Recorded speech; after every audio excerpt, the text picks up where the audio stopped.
those engagement metrics, you've mentioned some of them. Is there a top 5 that you think are really, really important in terms of getting that community really engaged? Because obviously we're not talking about numbers as a metric that's important. It's actually engagement metrics. Is that correct? Yeah. So in Vibley, we actually have a stat center where it allows you to track things that we've seen as important, which is, messages sent between the community, which is challenge participation. Those are the 2 that we really focused on because it allows for that peer-to-peer scalability, the way that we discussed. So so challenge participation. What was the other one? It is messages sent. So how many people actually interact with each other, participate in discussions. And that's across both DMs and also within like the group discussions that are available within the platform. So they're your top 2 engagement metrics that you have in your dashboard. Exactly. Cool. Exactly. So just think about it intuitively, right? If you have a member who's talking all the time, like posts 5 times a day, participates in all the challenges, they're really getting value from the community in ways that would be sour for their life if they actually left at that point. Right. Yeah, that's fascinating. And really, really cool. Just because there's metrics for everything. And the trouble is with data is that you can be overwhelmed by it. So I think what we as online entrepreneurs need to work at is we need to work out data that matters. Yeah.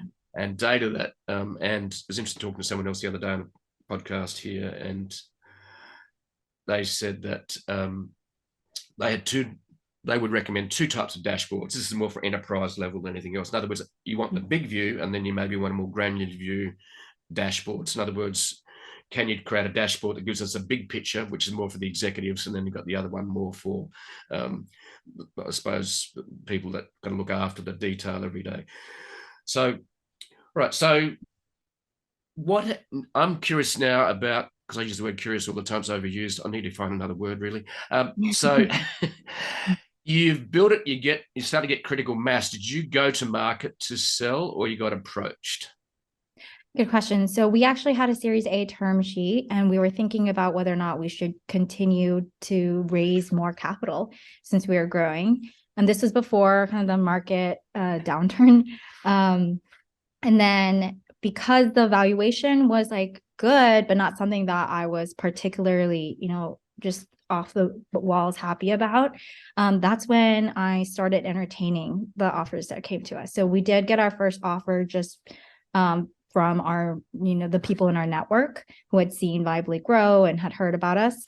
And then after that, that's when, because I'm more of like a maximalist and opportunist, I wanted to see what other opportunities there were out there. Yep. So that's when I started, reaching out to companies myself to say like, hey, this is something that we're potentially exploring. Which one makes sense to you? At the end of the day, we did get 5 offers. Which was really exciting. And the last 2 that we're really thinking about, we ultimately chose Kajabi just because they've powered over 4.1 billion in creator revenue, and 1 in 3 creators make over 6 figures. So it's really one of the only companies in the creator economy that is walking the walk and truly empowering the future of work.